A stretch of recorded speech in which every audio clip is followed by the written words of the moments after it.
Hace aproximadamente un mes nos visitó Máximo Vecín, consultor que se dedica a organización de eventos internacionales y todo eso. En esta mesa me dijo, el tema que se viene son los BRICS. Bueno, yo lo escuché y quedó ahí el tema. El otro día, conversando, me dice, ¿viste que yo te lo anticipé hace 30 días? La verdad que tenía razón. Así que lo invité de nuevo para que pueda aclarar cómo, por qué y cuándo y de qué manera Argentina se inserta en los BRICS y cuáles son las consecuencias que puede tener Argentina si es que las puede tener. Maxi, un gusto. ¿Cómo estás? Un placer, Rubén. Muchas gracias por invitarme nuevamente. ¿Dónde está la bola de cristal? Porque la bola de cristal. ¿Qué poder de anticipación que tenés? No, bueno, la verdad que es algo que se venía leyendo en algunos diarios internacionales sobre la reunión que se iba a producir en Sudáfrica. Una reunión que anticipaba algunas ambiciones puntuales de acuerdo a cada país, porque la verdad que si hay algo que describe al grupo de los BRICS es que cada integrante tiene como un interés distinto, particular. Mencioná cuáles son. Brasil. Bueno, BRICS quiere decir Brasil, Rusia, India, sí. China y Sudáfrica. Ahora Argentina. ¿Sí? Así que ahora va a ser BRICSA. Vamos a ver. Hay 6 países invitados, 6 países invitados. Claro, ya no va a poder seguir esa norma. Ya no va a poder ser BRICS, o será BRICS Plus, que era el nombre que había tomado inclusive, porque esto es interesante, en el año 2018 los BRICS se reúnen también en Sudáfrica y generan un encuentro que por primera vez sumaba a países invitados, que fue el BRICS Plus. Y adivina qué país estuvo invitado y participó activamente. Argentina. Nuestro presidente en aquel momento, Mauricio Macri, participó activamente en el 2018 del encuentro de los BRICS. También incluso planteando la importancia que tenía un grupo de este tipo con países emergentes. Absolutamente opuesto a la incorporación de los BRICS. Siguiendo con la idea de cómo son los políticos. Yo creo que hay una cuestión de oportunidad en lo que se ha planteado. Volviendo a lo que decíamos al inicio, los BRICS nacen como un grupo de países emergentes. De forma puntual nace en el año 2009, pero en realidad se plantea por muchos economistas que fue un economista de Goldman Sachs, el que allá por el año 2003, hace 20 años, planteaba la relevancia que tenían algunos países emergentes en el mundo, identificaba a Brasil en Sudamérica, identificaba lo que China podía llegar a ser en 20 años, que es lo que hoy es o más, identificaba lo que India estaba generando y lo que Rusia estaba consolidando luego ya de transcurridos 20 años o casi 20 años de una democracia, ¿sí? En este sentido, ese fue tal vez el puntapié a que surgiera la idea de la creación del BRICS con países emergentes. ¿Por qué hablo de oportunidad o de momentos históricos? Porque en realidad hoy es totalmente distinto a lo que fue 2003, 2009, cuando se crea. Son países que ya podemos decir que están bastante consolidados, como China principalmente, y la India, o la India con el nivel de la economía. La luna, con gente. Con lo que genera. Rusia creció enormemente, Sudáfrica se consolida. Hasta que llegó Putin. Sudáfrica se consolida como el país evidentemente más desarrollado de toda África. Ahora bien, también del 2018, cuando nuestro gobierno participó activamente y gustoso del encuentro de los BRICS, hay una diferencia a una pospandemia, a una guerra, una invasión a Ucrania, a una situación distinta en el plano global e internacional. Sumado a ello, resulta imposible pretender que los candidatos opositores no tomen una posición, que fue lo que planteé en la reunión que dijiste hace más de un mes. Dije, vamos a ver, porque no hemos escuchado, cuál es la posición de política internacional de nuestros candidatos al sillón de Rivadavia. O sea, no había una posición, y de hecho tampoco la hay todavía, salvo algunas cuestiones puntuales que han surgido Milei, que dijo como una reacción. E Israel, dijo Claro. Milei. Pero han surgido prácticamente todas las posiciones han surgido como una reacción a este anuncio de la invitación que hemos recibido a ser parte del BRICS a partir de enero del 2024. Es decir, que todavía no lo somos. Hay una aceptación por parte del gobierno nacional que, en mi concepción, debería de pasar por un Congreso, debería pasar por un Parlamento que apoye esto y debería pasar también por algo de lo cual carecemos hace décadas, y es de una política internacional clara, correcta. Ha sido, si uno lee algún diario de Sao Paulo o algún diario brasilero, va a ver cómo el Itamaraty, el Ministerio de Relaciones Exteriores brasileños, no apoya tan categóricamente cualquier expresión que haga el presidente de Brasil, haya sido Bolsonaro o ahora Lula. Sí, esa es una cualidad de Itamaraty, mantiene una política internacional con cierta estabilidad porque sabe con lo que tiene que lidiar cuando pase este presidente y llegue otro, como lo ha hecho Chile. Claro. Que ningún gobierno es tan de derecha en los últimos años ni tan de izquierda. Fíjate lo que pasa ahora con Boric, que se ha dado cuenta que no se puede ir tan a la izquierda como quería y que tiene que empezar a generar o mantener sus aliados estratégicos en el mundo. Los BRICS hoy yo creo que ha sido extemporáneo, no ha sido el momento adecuado para hacer un anuncio de este tipo, en ese sentido estoy convencido. Tampoco podemos desconocer que los BRICS iniciales, los fundadores, están integrados por Brasil, China e India, que son 3 de los 5 socios comerciales más importantes de la Argentina. Ahora bien, integrar los BRICS, ¿qué significa hoy? Porque este es el tema, que es el debate de todos. Tomar una posición global, algunos hacían referencia hasta la Segunda Guerra, ¿no? Que estábamos del otro lado, digamos, siempre del eje del mal, por decirlo de alguna manera. Algunos hacían referencia a que es una contraposición con el G20. Bueno, permítanme decirles que basta con leer el listado, India, China, Sudáfrica integran el G20. Entonces tampoco es que signifique una posición de ese tipo. Yo creo que hay cuestiones que pasan por oportunidades de los miembros y en los cuales nosotros seguimos ahí jugando, digamos. Vemos una oportunidad de mostrar una inserción global en un momento absolutamente electoral, ¿sí?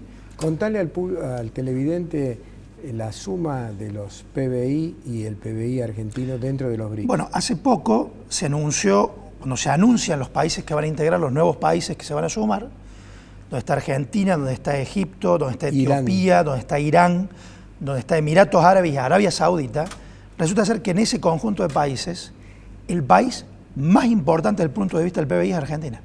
Increíble. Esto es increíble. Eso es increíble. Y esto también radica en lo que hablábamos en otra reunión, justamente la misma que comentábamos hace más de un mes, Rubén, y es que a veces resulta increíble creer por qué nos mantienen en estos grupos, por qué nos invitan a un BRICS, por qué nos mantienen en el G20. Y yo vuelvo a insistir, la Argentina es un gigante dormido. Tenemos la verdad que un nivel de recursos, a nivel energético, a nivel de lo que queramos ver de la economía, que el mundo ve y que nosotros no sabemos hoy todavía administrar, ¿no? Pero fíjate, a ver, la segunda reserva del mundo de gas, la cuarta de petróleo, la pampa húmeda más grande del mundo. Así es. El delta del Paraná mucho más eficaz que el delta del Nilo, que es mucho decir. Una cordillera plagada de minerales que ha sido explotada apenas en el 1%. Reserva principal de energía eólica, no hay un lugar como la Patagonia con la cantidad de viento que hay. Energía solar en el norte, como muy pocos países pueden tener. Ahora aparece este fenómeno del litio, y entonces cuando vos comparás con una potencia real, como puede ser Japón, que es una piedra, no tienen gas, no tienen petróleo, no tienen hierro, tienen que importar absolutamente todo. Claro, allá hay japoneses y acá hay argentinos. Tal vez esa sea la razón por la cual somos tan ridículamente ineficaces, ineptos. Y tal vez allí, en lo que vos mencionaste respecto de que el futuro está Irán, no voy a decir que es un enemigo como la Segunda Guerra Mundial nuestro, pero tenemos problemas gravísimos y esa haya sido la razón por la cual lo movió a Macri a decir no me gusta ingresar al BRICS con ese tipo ahí adentro, ¿no? Puede ser. Evidentemente hay razones, ¿no?, fundadas. Hoy estamos en una situación global compleja con, voy a insistir, un gobierno que era amigo, parecía ser hasta 2018 o 2021, principios de 2021, y hoy Rusia al invadir Ucrania genera un movimiento internacional que hoy el país que tiene el bloqueo más grande de la historia, porque es sin precedentes el bloqueo que se ha generado con Rusia, ¿no? Claro. Esto es único. Por otra parte, un país como China, que en realidad lo que busca es crecer, fortalecerse, demostrar que puede generar aliados. La BBC de Londres lo explicaba perfectamente el fenómeno. Dice, aquí en realidad, si bien se plantea que esto puede también ser una contrapeso con el dólar, que es lo que muchos hablaban, para que se genere una moneda, que es algo que el grupo de BRICS lo ha expresado, pero la posibilidad de que eso se dé en el corto plazo son ínfimas. Lo que sí, lo más interesante es que el que plantea más fuertemente eso dentro del bloque es Lula, es Brasil, no China ni el propio Rusia, ¿sí? Es decir, se adhieren, pero el que lo plantea más fuertemente son esos dos gobiernos. India, en realidad, es el que la tiene más complicada, porque India ha crecido muchísimo en los últimos años, en lo que se han desarrollado los BRICS en los últimos 15 años, el mundo se ha desarrollado, nosotros estamos ahí, pero India es un aliado muy fuerte de los Estados Unidos. Entonces, en todas sus expresiones, por eso es interesante también leer los diarios de esos países, cómo lo expresan, con qué vehemencia comentan esta incorporación, cuál es el discurso que utilizan y a quién atacan y a quién no. Y la realidad es que es totalmente dispar la posición de esos países dentro. Y por último, es un encuentro, es una mesa que hoy no tiene mayores incidencias desde el punto de vista de normativas, no hay tampoco una serie de requerimientos de qué países pueden o no ingresar. Es decir, ha sido un grupo, un club de 5 que de alguna manera por intereses puntuales dijeron yo quisiera sumar a este, yo a aquel, y de hecho déjame comentarte esto finalmente. Comentan los diarios locales que el día X, creo que era un miércoles que fue la reunión, por la tarde, última hora, iba a haber una conferencia de prensa donde ya se había planteado que se iban a anunciar los 5 países que se iban a incorporar. No hubo acuerdo, fue Lula quien no se suma a la conferencia de prensa, se cae la conferencia de prensa, o sea que hubo algunas tensiones internas, y al día siguiente, por la mañana, se concreta la conferencia de prensa, pero allí se da a conocer que eran 6 y no 5 los países. ¿Y cuál fue el que se agregó? Eso es lo que no sabemos. Ah, no se sabe. Se cree, o puedo intuir, de que al haber sido Lula el que no participaba, y muy factiblemente haber sido Lula quien impulsó a Argentina, haya sido Argentina el sexto en discordia. Qué bárbaro, realmente. Bueno, ahí me están haciendo señas que se nos terminó el bloque, pero muy interesante lo que comentabas porque pareciera como que Argentina tiene en este momento, y ojalá cambie esa idea, una tendencia natural hacia la izquierda, ¿no es cierto? Comercializamos con China, un país medio incomprensible, con una política totalmente comunista, absolutista, y con una economía capitalista, Rusia comunista, Irán comunista. ¿Cuántos países quedan en el mundo con la idea comunista?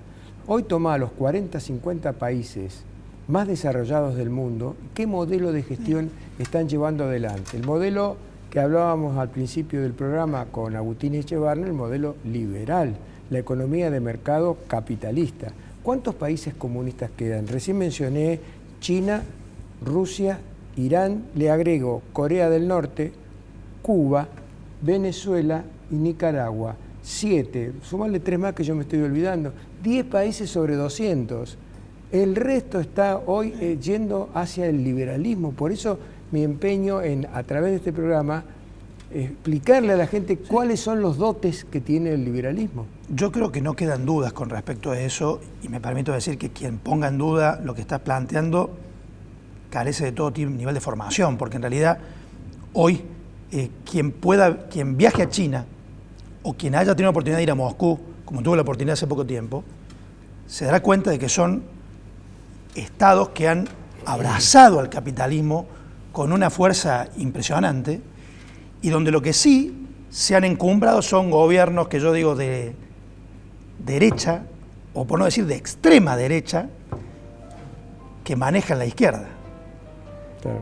¿Cuántos militares conocemos que decían ser de izquierda, pero en realidad eran de derecha? Sí. Y manejaban a la izquierda? Es la derecha extrema No la derecha extrema utilizando la izquierda. Sí. Hay una frase muy linda que la dijo Echevarne en una conferencia en Buenos Aires, es que se termina la derecha y la izquierda y hoy los países a futuro hay que hablar de o socialismo o liberalismo, ¿no? Y la ancha avenida del medio, como decía Perón, la tercera posición, está desapareciendo de una manera increíble, porque están los tipos que dicen, no, ni de derecha ni de izquierda, por el medio. Así fueron al batacazo un montón de países que cayeron sus economías, y acá al principio vinieron con ese discurso, ¿no?, de la ancha avenida del medio, y mirá en qué terminó. Bueno, ahí la musiquita nos dice que nos tenemos que ir. Ha sido un placer.